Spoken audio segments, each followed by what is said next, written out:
can we sort of like throwing that grappling hook to the angels and call on them for assistance to help us through these challenges? Life is beautiful and we are loved, and you never would have come here. You never would have chosen, and we all did, these sacred jungles of time and space if you didn't have a team, a support team, your angels. Everything is a setup for greatness, that we're never alone, that no matter how powerless we feel, we are still powerful. Stop thinking that circumstances define you. Start realizing that it is your dreams, your thoughts. Those thoughts rearrange the circumstances, and it's not today's circumstances that dictate tomorrow. It's the thoughts that you hold here that dictate tomorrow.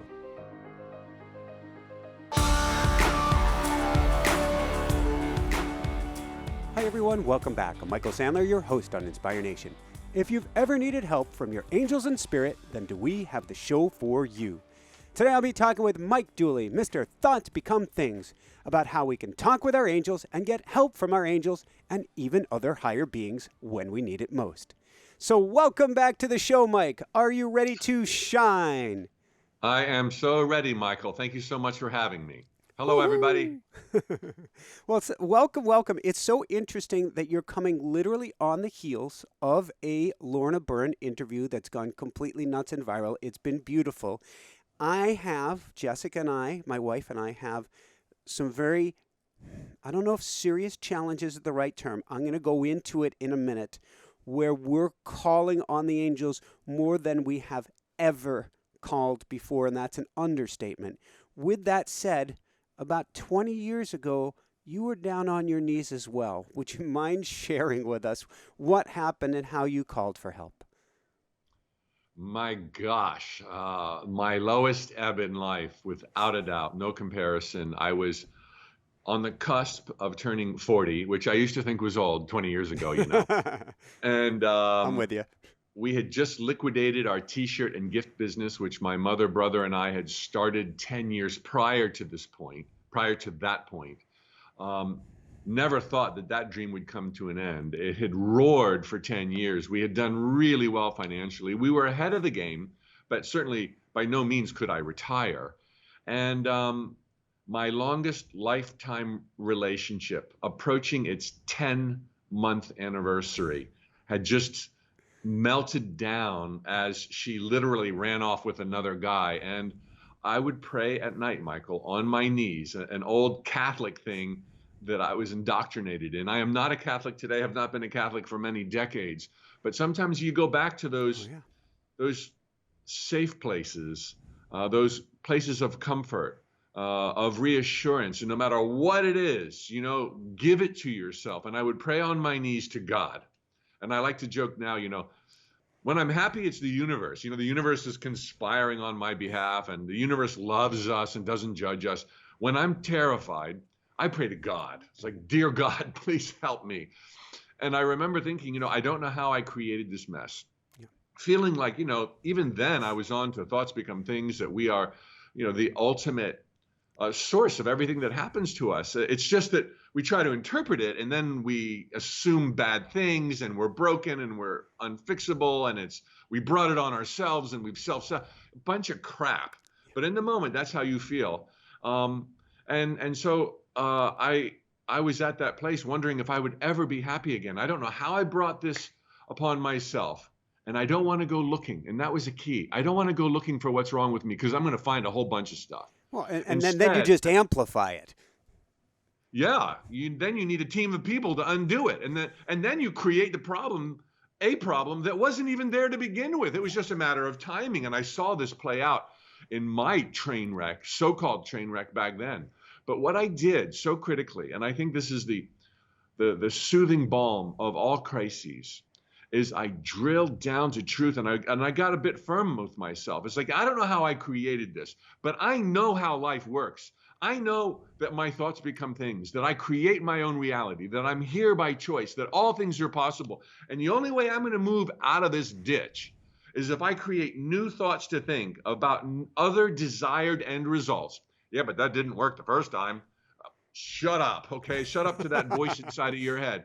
We're so inclined to succeed and to thrive. We're like pushed on to greatness every day, Michael. Our positive thoughts are at least 10,000 times more powerful than our negative thoughts. So if you've got a chorus of naysayers in here, who gives a damn? Just drill down, know what you want, know the desired outcome, and then show up prepared to be astounded. And so my very conventional background, I mean, I was not, really into crystals and unicorns back then. But I was a CPA, certified public accountant, who left to become an entrepreneur selling T-shirts and gifts. 6 years Price Waterhouse, 10 years selling T-shirts, and then we liquidated. Girlfriend ran away. Had no idea how I would make mortgage payments once my small nest egg vanished, which I had calculated was like, 20 and a half months away, with my debit credit brain on, my little visor in a dark room. And I just remember thinking, God, you figure it out. I have no idea how I got here, but I know how life works. I'm going to do my part. I can't see a light at the end of the tunnel. I cannot even find a tunnel, literally. But I'm going to dream big dreams, have a vision board, work my affirmations, and so critically important, show up, show up, show up. And lo and behold, I started writing notes from the universe, which today have 1 million daily subscribers. I have 17 books. I had like nothing going on back then. I look back in hindsight when things started clicking, which in hindsight was very quickly. But in the moment, it was like, nothing's working. Come on, I'm praying to you, God. But, within 2 years, I had an audio program that was rocking the internet. I was on a world tour. The notes were cranking. I had a couple of self-published books. And when I look back then, just out of amusement, like, man, that changed quick. Man, that was also good. What was that train wreck? I couldn't find one. And what I've deduced is that it was the train of my life. Love, relationships, finances, career, fulfillment, like everything I cared about. The train of my life had come to a screeching halt, which is freaking weird. Rarely happens. Well, maybe it happens a little bit to everybody. I think with COVID, that's almost the norm now. Yeah. So the train of my life came to a screeching halt. It didn't crash. And it came to a halt, Michael, so that it could change tracks to a better track and go better, faster, higher, farther, more love, more abundance. It was the beginning of the biggest dream of mine coming true, to live in wealth and abundance, friends and laughter, all these end results. Nothing bad had happened. It was all good. But to the physical senses, just carnage, disaster, error. I'm an idiot. Nothing works. I'm not lovable. I was nauseous. I lost like 20 pounds. And if you've seen me, I don't have 20 pounds. I'm a tall, skinny guy. And back then it was just as bad. And to lose 20 pounds because of the trauma that I was going through, that I had chose to make myself go through, instead of choosing to see greater truths, that everything is a setup for greatness, that we're never alone, that no matter how powerless we feel, we are still powerful. That's what creates the trauma more than the circumstances that we're in 99% of the time, how we choose to react. And I'm not saying it's easy. It sounds like you could attest to the fact that it's terrifying, nauseating, debilitating. But then you get to the other side, and there's always another side. There's no one beyond redemption. No one is not loved and adored. No one's ever been judged. You get to the other side, and you're like, oh my God, what was that? What did I put myself through? That was so unnecessary. But we've been trained, and this is reflective of the primitive world we now live in, to use our physical senses alone, to not only judge the world, but to judge ourselves and to judge the path. And when things don't look right, because we're not looking for the miracles, we're blind to the miracles, usually until after a dream comes true. When things don't look right, we jump to conclusions. But even jumping to conclusions, even having pity parties, even thinking negative thoughts and being riddled with fear and self-loathing, we can still prevail. It's like such a crazy world, such a crazy system. And therein lies the ultimate hook to thriving in the jungles of time and space. Die to the illusions, which is not morbid, is not disgusting, is not die to your personality or your ego, but stop thinking that circumstances define you. Start realizing that it is your dreams, your thoughts can be of love or service or charity. Those thoughts rearrange the circumstances. And it's not today's circumstances that dictate tomorrow. It's the thoughts that you hold here that dictate tomorrow. So if you can develop that muscle and create a new vision here while showing up, taking baby steps, and going out into the world, everything is transformed. Woohoo! So I'm going to share a little bit of what's going on in my life. Not so much we can have a pity party. There is no pity party. In fact, what you said is both quite inspiring and quite in alignment with where we're at. And so as I say these things, I'm not going to give any of them energy. Now, first off, you see this funky wrist thingy going on here. I was hit by a car only 5 weeks ago. And my wrist has been surgically put back together, broke the pelvis in several places. Looks like there were some other small fractures that we're uncovering as I'm going along. And I had to put these things to use. During that time, my wife has been pregnant. We had 3 miscarriages before, and we're pregnant with identical baby girl twins. And we just got word this week that there may be some, I'm not going to give it energy, it basically brought us to our knees. Let's just leave it at that. And because I'm not going to give that any energy. And so we've gone from tears to bring ourselves back up, to tears to bring ourselves back up, never wanting to discount how we feel, but making sure, and that's why I'm going to the angels here today. How can I take a grappling hook or an ice axe or whatever and hook to the highest level energy I can, because I believe that's going to help bring about the best outcome. Oh my gosh, you've been through a lot. That's why I said I'm keeping tissues handy. And I've kept up with you a bit, not to that degree, but I know that you guys were looking to start a family, and you may or may not know, but finally 10 years ago, here where I am in Mexico, not this city, I'm in Manzanillo now, but in Puerto Vallarta, I was speaking with Don Miguel Ruiz at a 4-day conference, and I met this señorita who spoke no English, which turns out to be a really good thing for relationships. We hit it off. We ended up getting married. And 7 years ago, we had a daughter, and she is the light of our life. It's changed everything radically. I'm the biggest softy proponent of raising a family. I'm so excited to kind of talk about that kind of thing. Not in this context, but I mean, like I can fathom to a degree what you're going through. And there was a miscarriage for her, which was like, is this ever going to happen? And maybe it's not going to happen.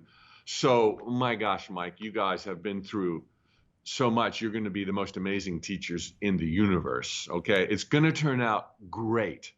And while I totally advocate, don't give it pressure, don't give it attention. When we were pregnant, we found out that both my wife and myself are carriers of a latent gene for cystic fibrosis. And it's extremely rare for a Latin woman to have that gene. It was like holy. And we didn't know until it was already, during the pregnancy. They said that there was a 25% chance.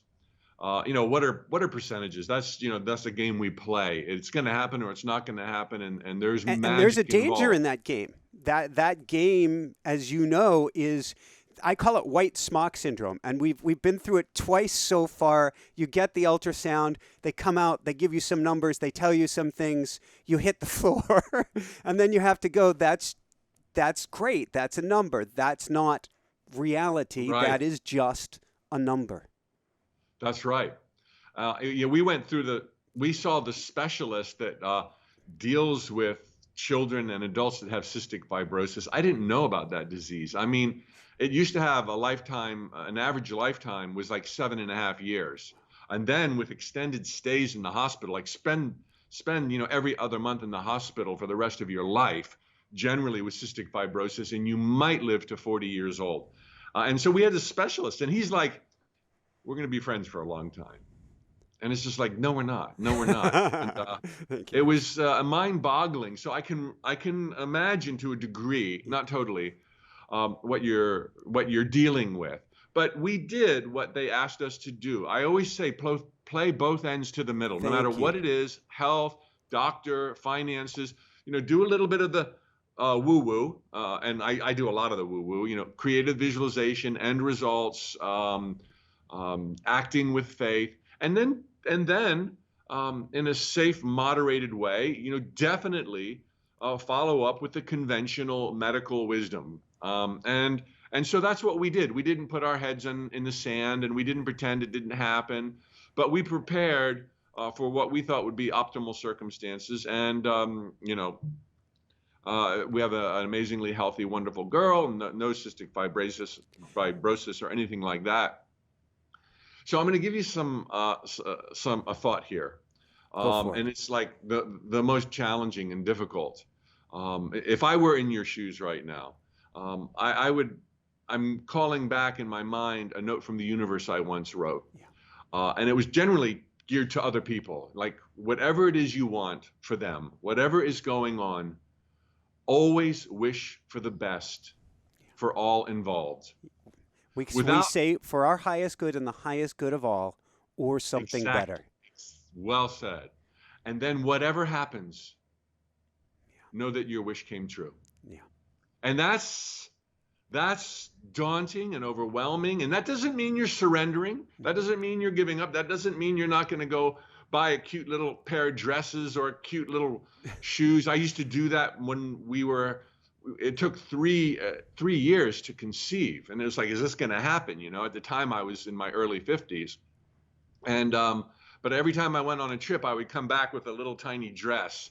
Just, I'd be happy if it was a boy or a girl, but, Oh, I get it. demonstrations. So it's not a surrender. But there comes a time, and this may be the test, if you will. And there's no tests either. There's lessons that we choose, believe it or not. I know that's hard to believe when we're going through hell, but there's lessons we choose. There's no test. And the test or the lesson to learn may be just to trust that you live in a magical universe where absolutely nothing ever, Michael, happens randomly. There's no such thing as chance. You do your best. You do what you can with what you got from where you are, and then give it to God. Give it to divine intelligence. It will work out. And do not judge. Do not prejudge. Do not judge the journey. Prepare to fall in love deeper than you have ever loved before. Deeper than you even knew that you could fall in love. Prepare for joy. Yeah. I'm telling you, joy you cannot conceive of prior to the arrival of your bundles of joy or whatever it will be. I don't know if it's, It's twin identical girls. We're sticking with that, twin identical girls. What's interesting though is since we got that first information and we've been upping the level of specialist as you go, I have gone to my latent healing skills, my hand, on her belly at least once an hour for 10 minutes. At night, I'm donating hours of sleep of keeping my hand on her belly. And I'm going to the angels and I'm thanking the angels and I'm doing visualization because it's getting more circulation in for both of the girls. And I'm doing all of this stuff. And this morning she was exhausted again. Yesterday morning she goes, I've never felt so loved in the relationship, and I had such a peaceful night's sleep. So there's a divine mechanism at work. We may not always like it. I don't like this, Mike. I don't like this at all. But there is a divine mechanism at work, steering, helping, guiding, coaxing, cajoling, everything for us. So true. And when you get to that place of recognition that it is all unfolding so perfectly, it's going to boggle your mind sometime real soon. When you get to that place, lesson learned. It's like, and too often people think that, life is a series of tests. There's 0 tests, but they might then extrapolate, well, life is a series of lessons. The lessons are finite, okay? The love is infinite. The lessons are temporary. We grow with each one, and the more we grow in this upward spiral, life gets easier and easier. So think not, once we deal with this, then we're going to deal with that. It's not like you want this, but your higher self says, no, you need this. That's not a game that is played. Too often people wonder, like, well, what's in my best interest? And what if God wants something for me that contradicts what I want? God doesn't want something that contradicts what you want. So I say you're playing it really well. Just revel and be bathed in love, and know that the outcome is to your highest joy, not your highest good. That's not something that I want. Don't tell me somebody, my highest good is to be dragged through, have my heart shredded. But it's to your highest good. I think that leaves the door open. It's to your highest joy. I like it. Perfection is unfolding, and truly accept that. Accept that, and accept it that if we were going to go to the hospital and had a baby with cystic fibrosis, it would be so perfect. And when you can kind of get to that, and I talk about this in my courses and my workshops, when you, and this is going to sound contrary to what I teach, thoughts become things, you can have it all, live deliberately, create consciously. When you can find happiness without that which you most want, yes, then you get it. And it's like, but you can't fake it. You can't pretend, well, okay, I'm going to be happy no matter what happens, but really I'm not. And I was like, when you can really be happy, look, we live in paradise. We live on this beautiful green and blue marble hurled through space. And in spite of our naiveties with the environment and stuff, it's still prolific. There's still kindness in every corner. There's still love everywhere.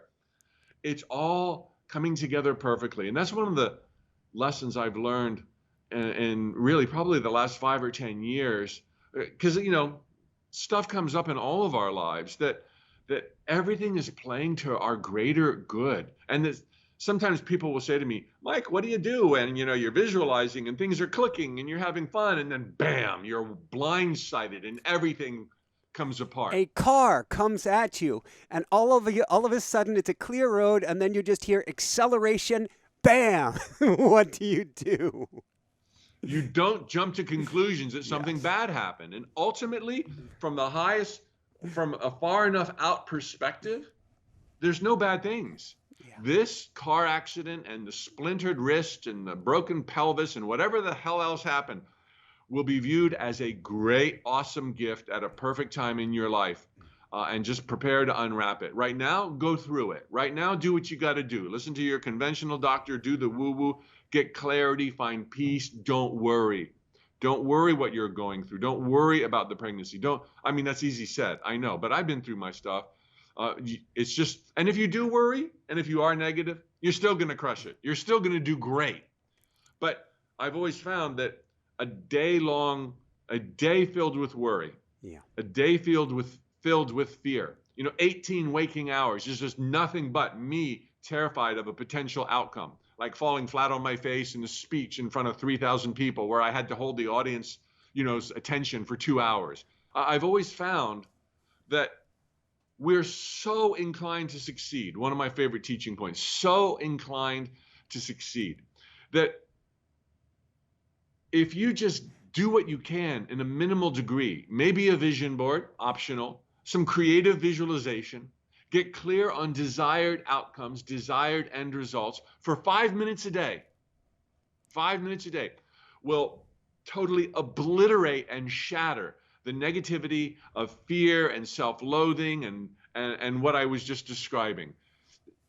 And let me just go into that.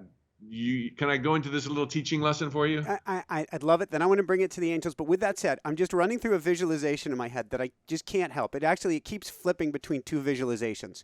One from several days ago, I'm using a rebounder, literally using a rebounder to heal, to get things going again. And I visualized 2 rebounders in front of me with my twin girls there with me. And I'm giving them a lesson. And then they're giving me a lesson on the rebounder. And it was so cool. And then I see them on stage at like 5, 6, 7 years of age. They've got the mic. I'm in the background as they're sharing, and it seems so real. So these images just keep popping in as you're speaking, Mike. So go, but it just keeps, it's more real than real.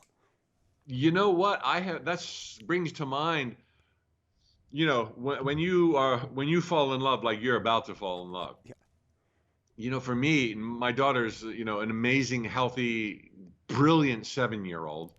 But you know, from the time that she's born and she's this tiny little thing and seemingly so fragile, you check on her, 3 times a night for 5 years to make sure she's still breathing.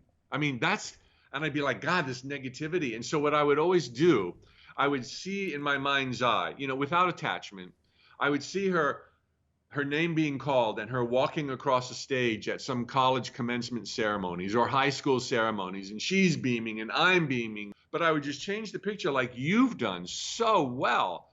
And it's always given me huge comfort. Great, great, great job, Michael. Well, Jessica seeing not her, their weddings, and she's seeing all these future events with them, and she's like, "You're going to be crying so much." I'm like, "Those are going to be tears of joy, man." And so it's almost in a sense, you have this physical wall. We're taught to have the wall. We're taught not to look beyond the wall, and you and I are hopping to the other side of the wall and playing in this other space where we can really raise that energy, and that wall doesn't exist anymore. Right, right. Totally. Go there, do that. And with our inclination to succeed, as I was saying, I've often wondered why me being such a scared person much of my entire life, for whatever it could be, from professional to personal, and thinking so many negative thoughts. I teach thoughts become things. How come so much of what I fear, of virtually all of it, I've had a lot of things to be afraid of in my life, most of which never came to pass. Yes. And that's me. So if thoughts become things, my life would be a shambles. Really, I'm not exaggerating. People say, "Oh, you're so positive. I could never be that positive." It's like, if you knew how not positive I am so much of the time, you would never say that, and you wouldn't believe that anymore about yourself. So thinking about it, and going within and dwelling upon a question, we attract answers. It's the law of attraction, not just material things, but answers for our questions. The clarity I got was astounding. We are all, and this is not a leap for your listeners, truly of the divine, by the divine, for the divine. Okay, we're all God particles. We're all beings of light. We're like this giant tidal wave, each of us individually and collectively, like careening through avenues and stages of consciousness, experimenting, playing, discovering. Nothing's real except our origins and the love that we're bathed in. But in our little dramas as human beings, it's all like a nighttime dream. It really is. And so here we stumble upon these sacred jungles of time and space. And we're like, "Oh man, that looks cool, but it's really scary, but it looks really cool." Like, oh my God, here and there, now and then, have and have not. Now sign me up, because it's all going to be playing out in the palm of God's hand, right? I mean, nothing could really go wrong, right? Right. So, okay. So we sign up and we're here. But remember, our origins of God, by God, pure God. I mean, careening through the universe. I mean, divine intelligence, there's no comprehension of the magnificence, the brilliance, the love. And as we dip our toes into these illusions, when we think thoughts, even in our state of amnesia, when we think thoughts, I'm going to play with words here, that are positive. Mm-hmm. Okay, now that's a judgment, and my positive might not be somebody else's positive. So let me change positive to in alignment with truth. Okay, beautiful. I'm of God, by God, pure God. I rock. Yes. I'm loved. Yes. I mean, those are truths that are immovable. They're not variable. You can't really get lost. You can think you're lost. When you think thoughts in alignment with truth, which we typically would agree are positive, I'm not trying to get into judgment. Those thoughts, I mean, they're going with this tidal wave of energy, the magnificence that brought us here, our curiosity, our wonder, our propensity to thrive. That's who we really are. So thoughts that are positive generally become the things and events of our lives. Pop, pop, pop, pop, pop, pop, pop, pop. When we think I'm stupid, I'm no good, I'm not lovable, I'm broken, God's angry, people are mean, I'm being judged. Those are lies, and they will always be lies, whether you believe them or not. The truth is greater than the belief, and the truth will always prevail. It's not negotiable. So those thoughts that do not go with the truth that brought us here, that sustains us right now, that's pouring through you and I as we speak and share, when we think thoughts against that, it's very difficult to make those become the things and events of our lives. And that's why so much of my fear and my ugly scenarios that play out in my head, almost out of my control, but not totally, never become the circumstances of my life. And so, as I was saying, with 5 minutes of thought a day towards an end result, with a constant reminder of the magic and the beauty that's everywhere, just by, observing it, the wonder of it all, and critically showing up and acting with faith, acting like we're loved, creating opportunities, doing the best we can with what we've got from where we are, we become totally unstoppable, love magnets, everything working out in our behalf. Will there still be fears? Yeah, so what?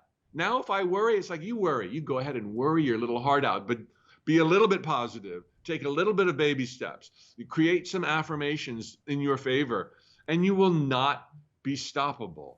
And so that's how, that's the reason.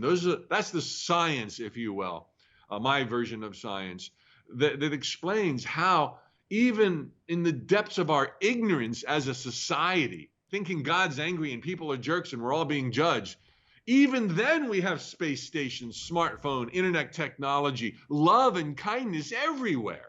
Can you imagine, Michael, where we're going when people start waking up? And that's what's happening right now. That's what the angels and the guides and the ETs are here. They're all watching us with this sense of profound excitement and unimaginable love, here to help us if we ask, if we open our heart, if we demonstrate and go halfway. They'll carry the ball. They'll carry us over the goal line. They'll hoop and holler. They're cheering in the sidelines because we live in a love world where it's a love game. And we are provided for even when we can't see that. And there is order even when it seems like random chaos. This is the nature of our reality. Woohoo!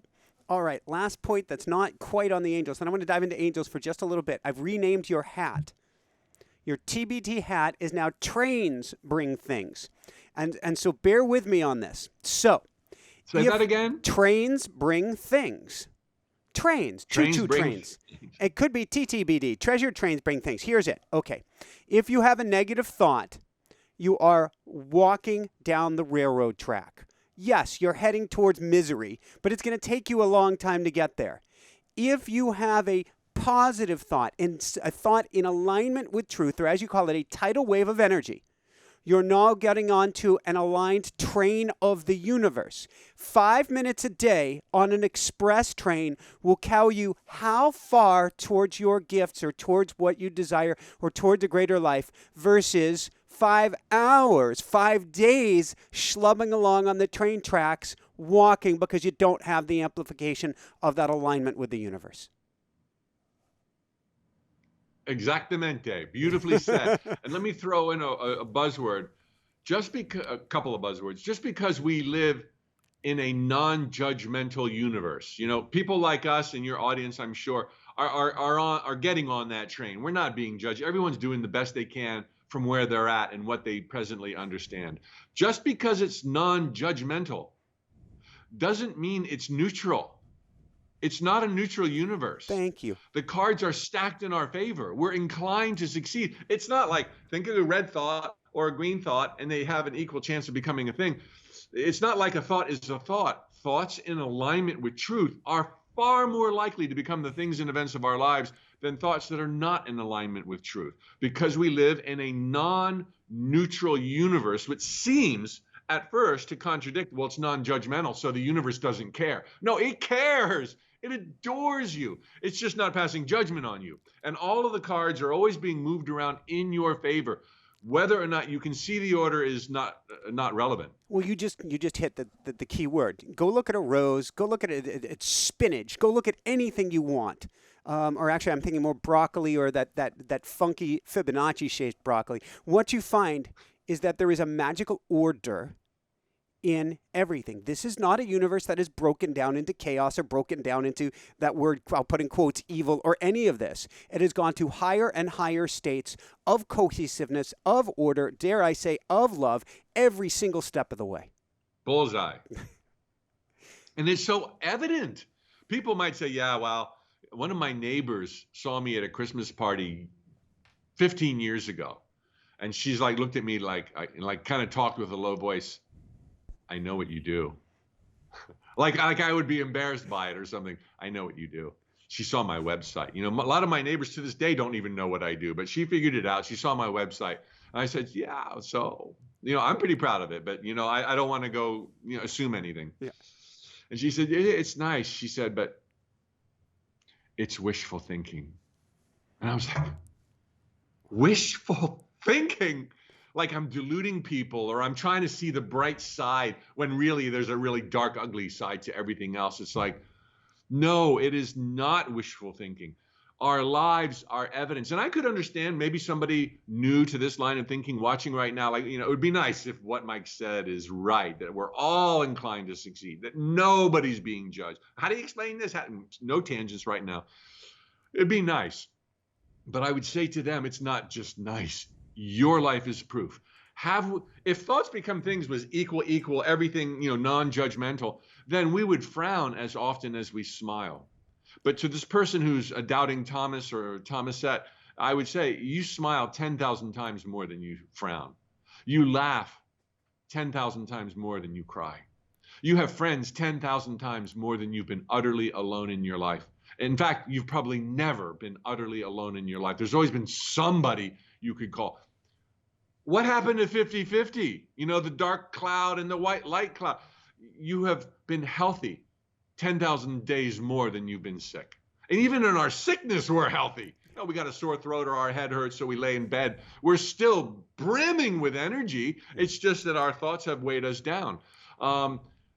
You've had money way, way, way more, 10,000 times more than you've been absolutely at zero or in the negative. Everybody has. I mean, look how abundant this world is. As a civilization, I said, you know, technology and cooperation on the streets and in traffic and amongst nations. I mean, you'd expect the world, 200 nations or territories right now. If it was 50-50, you'd expect 100 of them to be in all-out war with their neighbors and 100 at peace.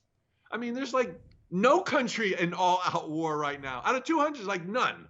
You know, okay, we got you know, Syria, and we've got some hot spots and some conflict, but overall, we're wildly more peaceful on Earth than we are warring. And even in the height of our worst years or worst centuries, far more peace than carnage. And I wrote in my book, The Top 10 Things Dead People Want to Tell You, something to the effect of, you know, just look around.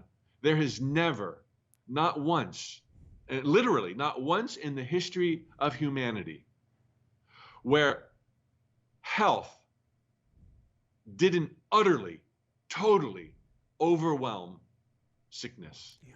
I mean, if it wasn't true, we would have been annihilated. There's never been a storm that didn't calm. There's never been an earthquake that didn't still. There's never been, you know, any calamity that was the end. Now, we can argue we're certainly capable of destroying this planet, but we haven't. Yeah. Maybe we're not alone. Maybe we're inclined to succeed. Maybe it's in our nature to thrive, even in our ignorance. And I'd say it is, and it's proof. Our lives are proof. As a civilization and as an individual, we're just blowing the lid off of this place, and it's going to get better and better and better. Who's the team? Who's the team? Yes. Oh, the team. You must mean our angels, because as you know, I'm a super dear friend of Lorna Burns. I learned everything I know about angels from Lorna Burns. I'm a CPA, certified public accountant. I'm way steeped in logic, and I use that as a fulcrum to leverage more magic now. But I knew nothing, and she and I met in London at a Hay House I Can Do It event, probably now 8-9 years ago, and we got along phenomenally. The angel lady, who's a devout Catholic, and me, the recovering Catholic, and we laugh about that. We all have so much more in common than not. And her message is that, you know, life is beautiful and we are loved, and you never would have come here. You never would have chosen, and we all did. these sacred jungles of time and space if you didn't have a team, a support team, your angels, your guardian angel, everybody's got one. Specialty angels, whether you're looking for something lost or you're trying to solve an equation or invent a new hula hoop, or you're conceiving angels. There's angels that have specialties, and then there's the unemployed angels. They're just like poured out upon us. We would not have come here, Michael, if we couldn't have thrived.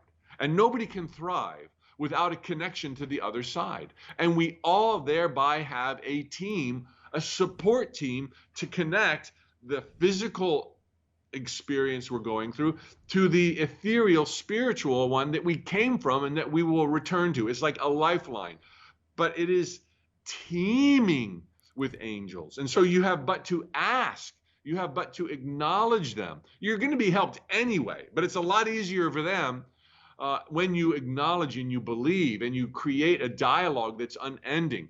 Do we have to pray to angels? No. Should we just pray to God? You can do that.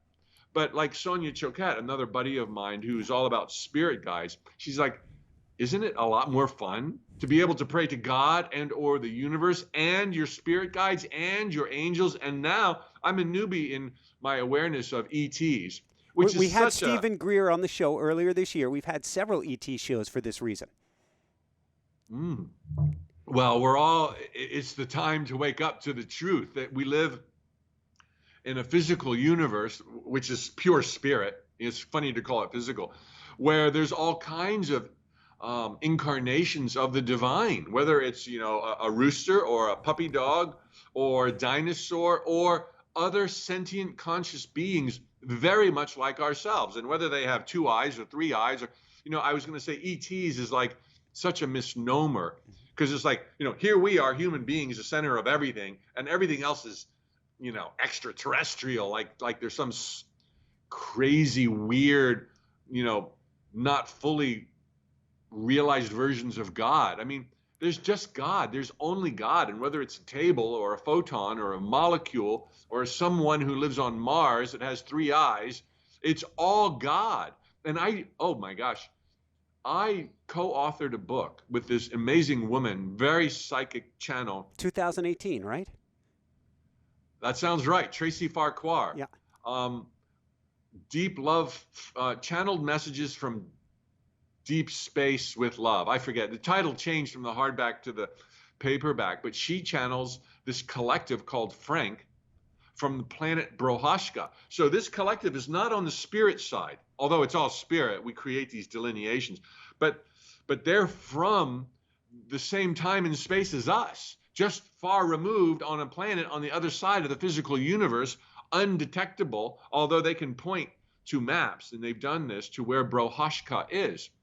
And they said, and they went through what we went through. They went through 1,000 years ago what we're going through now, kind of purely recognizing reality with their physical senses, slowly waking up to the eternal nature of spirit present in all things. And at the time that they were waking up, their systems on their planet were breaking down politically, economically, the different social structures that they had adopted, like any culture, any tribe, any, race would have their cultures. They believe in Allah, they believe in God, they believe in the witch doctor, they believe in the tree spirit. And their systems were breaking down as they were kind of at the end of this one cycle of evolution where they were using physical senses alone, and they were opening up to spiritual senses, because any system built solely on the physical observation of the world is one of separation and divisiveness, and it's going to break down. And they wanted, at the time, 1,000 years ago, although they experienced time more circularly, and many other ETs have said that, they started experimenting with new systems. And they said, don't be afraid if a system collapses, because that means something better is coming, something more comprehensive that will include a greater awareness of reality. They started embracing new systems, which terrified much of the population. I can describe some of their systems in a moment if you want, but basically they moved into a period of thriving economically and in the arts and in social cooperation. that wildly exceeded their expectations into a brand new transformation on their planet. Much like the ending of the Mayan calendar or the calamity predicted by Nostradamus, it wasn't just the end of the Mayan calendar, it was the beginning of a new 27,000 years. We're going through the same thing they went through. And here's what I wanted to tell you about them. One of the most striking things they said, and this is speaking to how weird aliens are or not, they said, our planet, our way of life, in fact, our physical appearance as conscious sentient beings, they're all unimaginably different than how we have life and culture and exist as physical creatures on this planet. Yet, their spiritual evolution, the evolution of consciousness on their planet, learning love, dignity, oneness, cooperation, service, their spiritual conscious evolution is virtually identical to ours. And wouldn't that make sense? Because they live in a world of love and we live in a world of love, and it's all about cooperation and love and respect and dignity, and we're all in this together and everyone's doing their best, and let's do this right, let's do this in love. And so that's what they moved into. And so I went on that tangent because of their comment about reality being unimaginably different and their physical beings. We tend to think, we're normal and everyone else is alien. But no, we're the aliens to them. And what's more important is at our source, we're all pure spirit. We're all pure love. We're all here to thrive and thrive in joy, not in neutrality, thrive in joy and adventure and all of those things. So they're not aliens, although, we don't have really good names yet. ETs is maybe a bit gentler than aliens, but isn't that kind of shocking and wild and exciting? It's all of those things, and I'm going to take I'm going to take a selfish, in quotes, viewpoint today, because they're 1,000 years, and I have to believe that there's a compounding effect. 1,000 years more. Evolved is a dangerous word because there are no levels. It's all love. But with that said, I'm going to go there. 1,000 years more evolved. Can we, sort of like throwing that grappling hook to the angels, can we call on them as a higher being, not meaning ahead of us, meaning they've got this frequency game going at a cranking at a different level than us, our understanding, unimaginably different than our understanding, and call on them for assistance to help us through these challenges? That's why they're here. And I'd ask them the same kind of thing. Like, I asked them, what's going on? How come Tracy can contact you?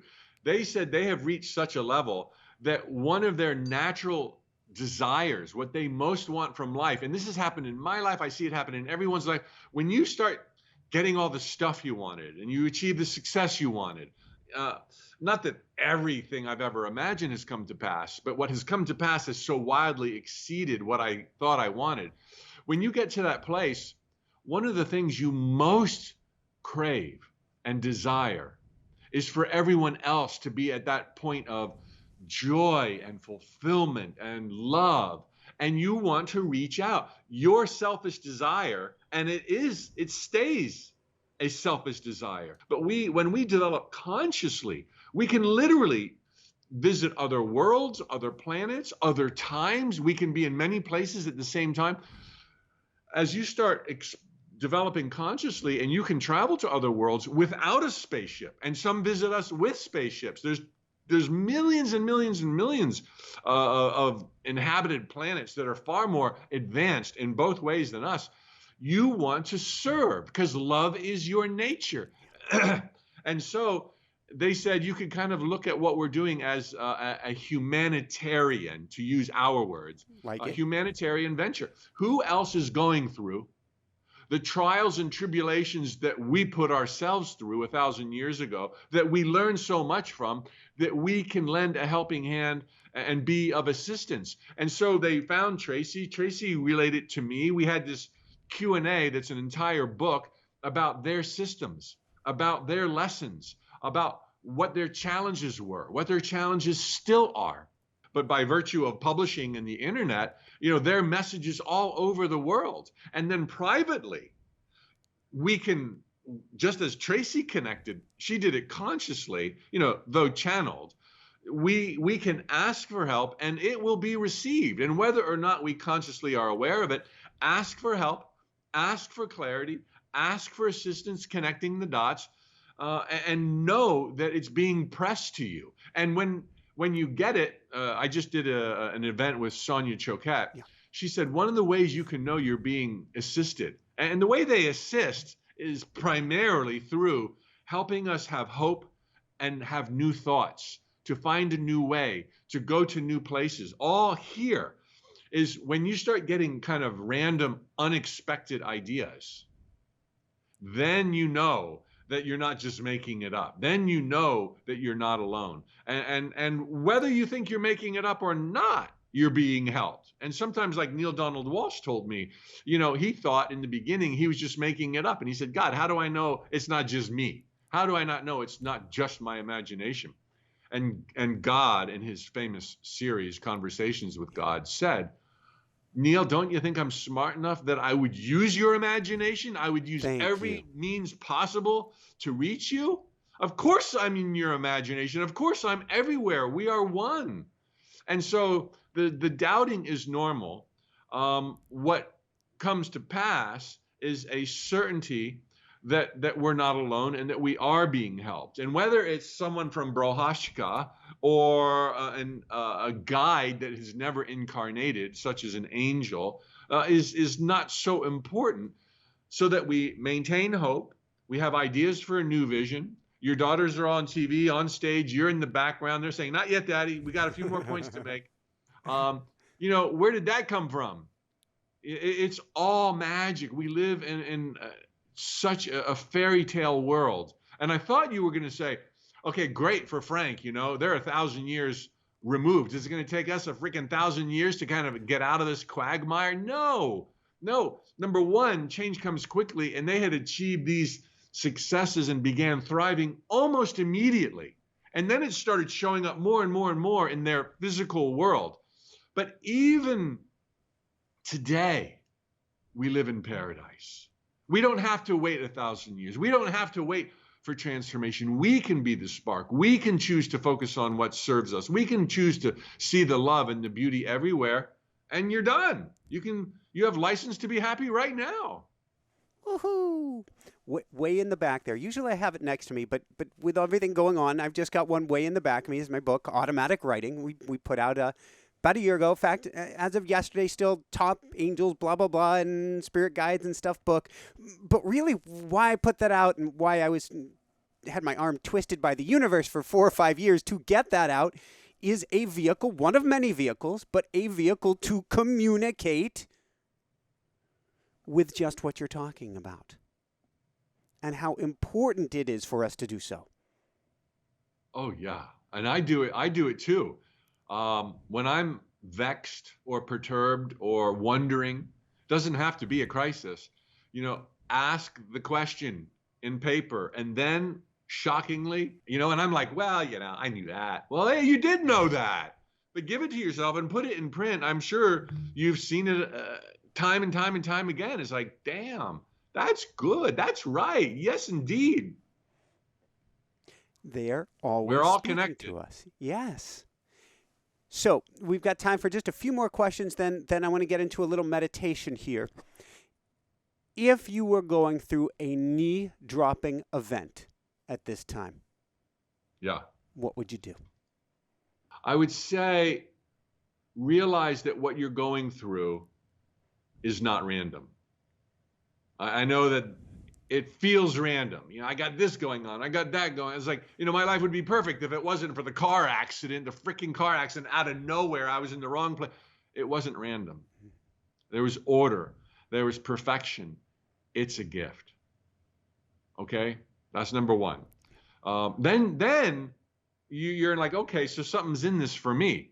Everything happens for us. Nothing happens to us, contrary to what our physical senses show us. If we were truly victims of random crap happening, who could possibly have hope? So realize nothing's random, whether it's COVID and it's a national crisis or it's a private occurrence in your life. It's not random. There's gifts involved, and whether or not you see them now, it doesn't matter. They will show up. So be assured, find comfort and hope in the fact that there is order being woven through your life right now. And if it just seems like all bad, all bad, all bad, you're not seeing all, but one day you will. That's number one. Number two, realize that these things are temporary. A note from the universe once said, and I'm drawing on it a lot lately, don't be intimidated by your dreams or afraid of your challenges. By definition, you are their creator. Nobody could deny that. In one form or another, you're there. You are their creator, therefore you are their greater.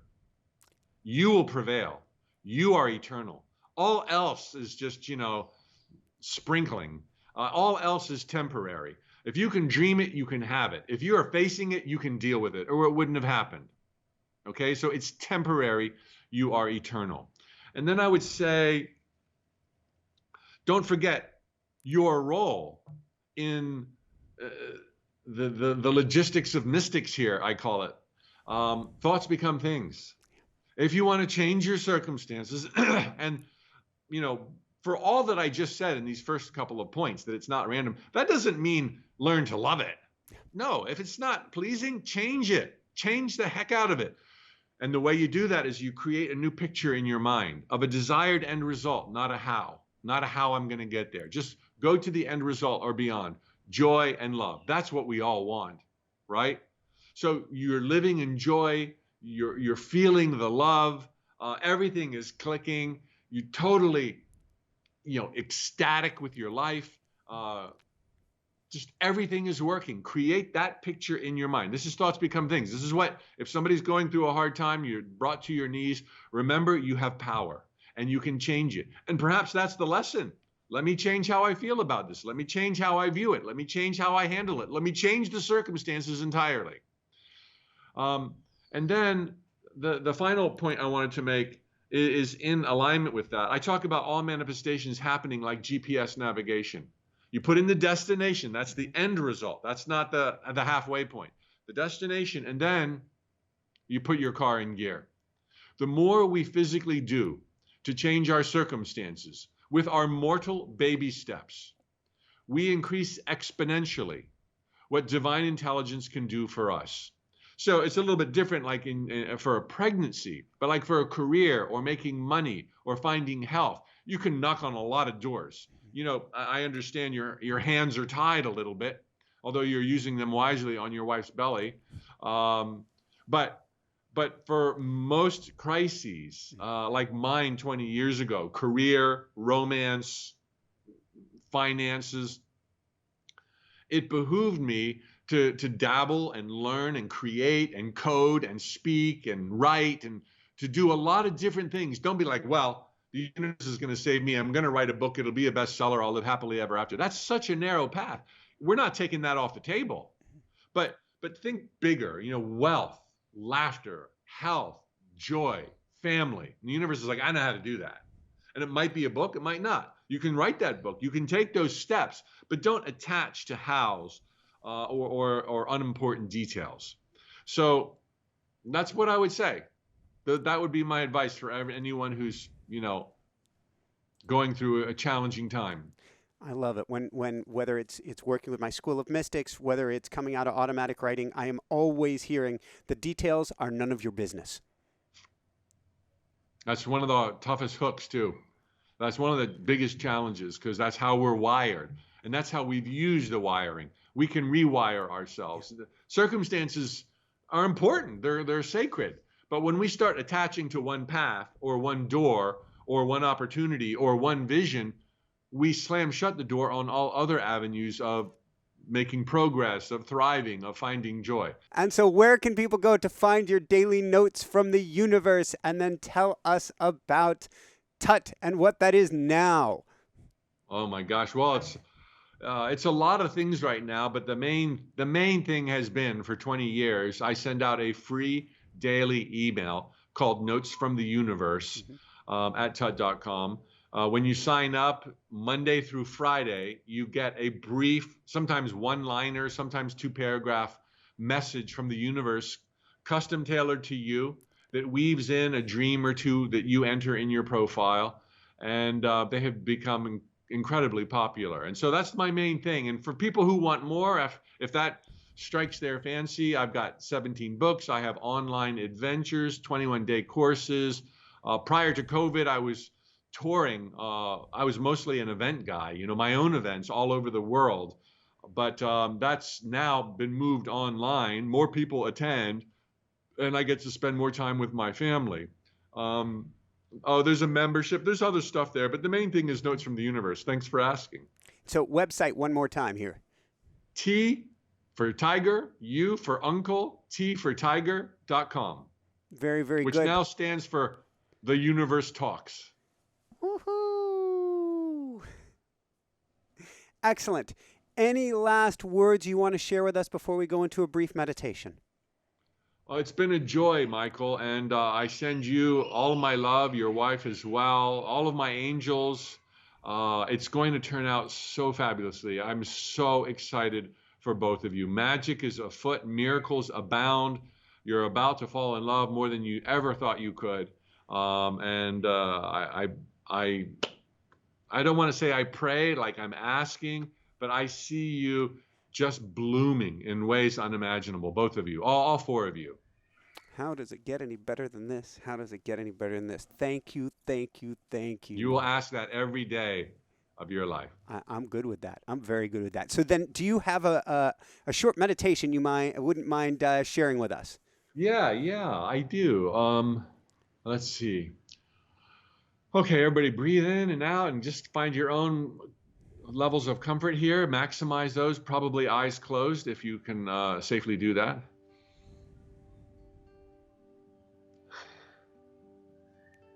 Okay, I want you, I'm going to speak to you individually, each person who's now listening. I want you to imagine that right now you're sitting on a veranda at a beach house. It's a large home that's filled with all of the people you most love in the world. You've invited them there because you have something to celebrate.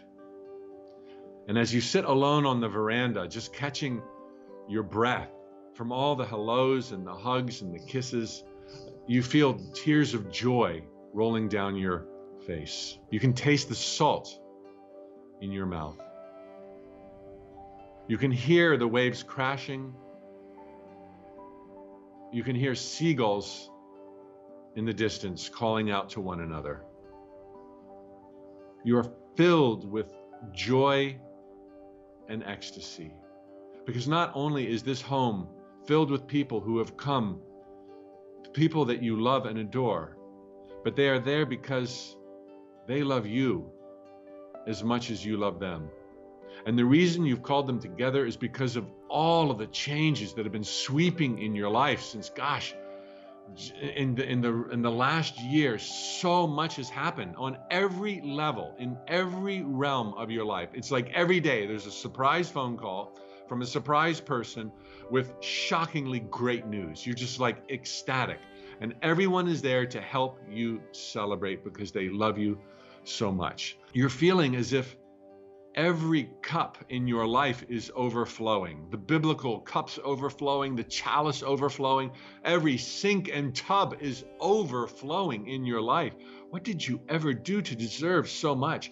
Everything you've ever wanted has come to pass or is in the throes of coming to pass in the most exciting ways. And they're all tapering and leveling in ways it's like taking your breath away. You see the miracles in hindsight, but you didn't see them when they were happening. It's like, oh my God. You wouldn't change anything in your entire life because all of it has been so instrumental in getting you here. Everything has worked out. Well, there is one thing. Everything is so great, but there's one thing that you now wish for more than you wished for all those other things. You know that some of the people in the house that are there to celebrate your successes and transformation are now personally going through a really hard time. They're there anyway. That's how much they love you. That's how much they believe in you. And you just now wish that you could relay and infuse in their heart and souls the joy, the comfort, the stability, the wealth, the confidence that you now have in all of their lives. You wish everyone in this house could know the ecstasy that has become your everyday existence. And you're not stopping there. Why not everybody in the world? We're all here doing the best we can. And so now you've got some clarity.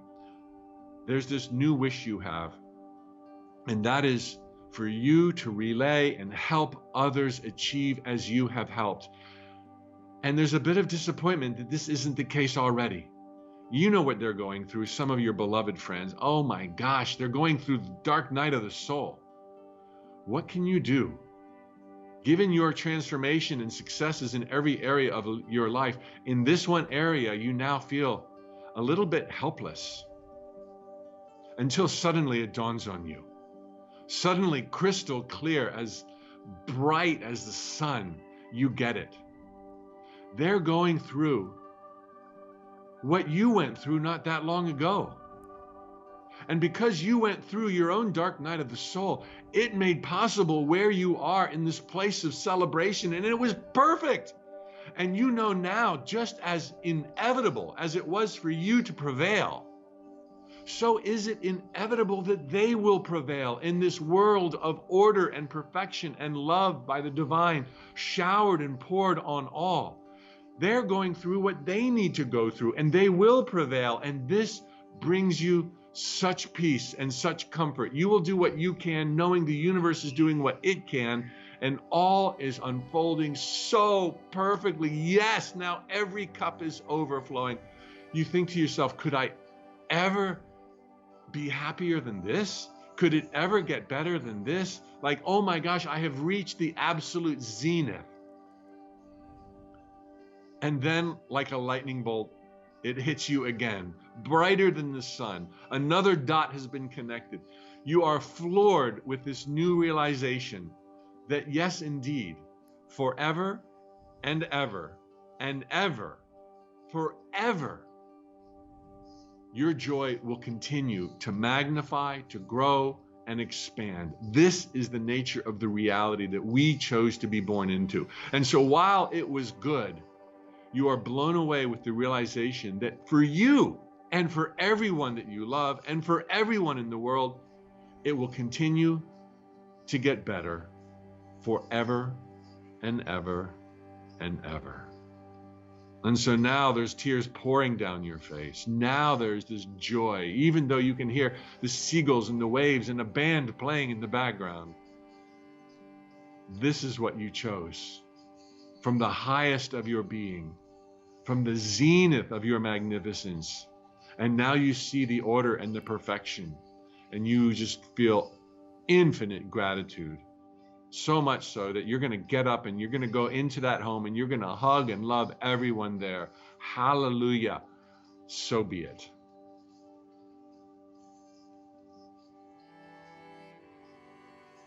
Fellow adventurers, this has been a great honor and joy. Thank you so much, Michael, for making it possible. Woohoo! Thank you so much for being here. Before I say goodbye, do you want to say hi to Rue for a quick second? Yes, great idea. Hold on one idea. sec. Let's see if I can get my headset back on with him in my hand. But hold on here. Here we Hello, go. Ruru. So, I know. He's Hold on. humongous and beautiful. He is as big of a rooster, from what we understand, as they get. He has nine pieces to or points to his comb, which is extremely unusual. Giant wattles. This was his journey. He was left or abandoned on the side of the road at 5 months. We're guessing after dark on a mountain road in Colorado. We're guessing somebody realized he was a boy, not a girl, and wasn't going to lay eggs. And he wasn't going to make it on the side of the road. And we happened to come by. And he has so transformed our lives magically. Not easy living with a rooster. So worth it. This is like, who knows, when you say for your highest joy and the highest joy of all, who knows what the universe is going to bring you? You never Wow, what have a good any lesson. idea. That's beautiful. He is so gorgeous. I can't believe it. I want a rooster. He's pretty awesome. He is pretty awesome. You're such a good boy, aren't you? You are. Oh, you're melting now. You're such. Oh, you're hungry too. Such a good boy. So Wow. thank you so much, Mike. What I'll say is, I know you've got to go get some food now. For everyone out there, this is Michael Sandler saying, be well, have fun, get daily notes from the universe, and discover shockingly great news in your life today. And above and beyond all else, shine bright. Woohoo! Bye-bye. Thank you, everybody. I know. What a beautiful show we just had with Mike Dooley. Filled with hope, filled with it's not just a positive message. I'm going to slow down. I'm so excited here. This has been a message of getting in vibration, getting in frequency with the highest level energy we can. And that is a powerful, positive message. And so, yes, Rue, whether that's going to our angels, whether that's going to ET, whether that's going to God, Source, Universe, whatever we want to call it, during these times, it's so important we do just that. Usually I would have my book, The Automatic Writing Experience, here with me. It's behind me there. This is one key way you can get in touch with Spirit. You can communicate with ETs, with angels, with your team. Don't go it alone. Call in, as Rue is saying. Call in that team. Call in your assistance for your highest joy and the highest joy of all, as Mike calls it. You can get the Automatic Writing Experience, of course, at your local bookseller. Even better, get the video-based program at automaticwriting.com with live classes each month. And join us for our School of Mystics, 4 Wednesdays a month, where we come together as a family and we learn how to live on the other side as well as here. Like the, I won't be able to mention the name of the ETs, Broshaws? No, that's not like Tom Brokaw's running around. But like the ETs that Mike mentioned, you're going to learn how to live at a higher level, at the level of the mystic. You can find that at InspireNationUniversity.com. Lastly, we're a podcast. You can find us on iTunes. You can find us on Spotify. You can listen to us when you're running, when you're riding, when you're going down the road, as well, of course, on YouTube. Subscribe, click the bell icon to be notified of our live shows, upcoming YouTube premieres, and live events with me every Monday. And if you click that join button, you'll be able to get behind-the-scenes goodness and videos from me, from Jessica, from Rue, from our Mystic Circle. Here's the link, there it is, for the next amazing show. Love you guys so much. Share this show with the world to help change everybody else's life as well. And above and beyond all else, shine bright. Woohoo! You go, Rue. Love you guys. Oh, now he's gone quiet.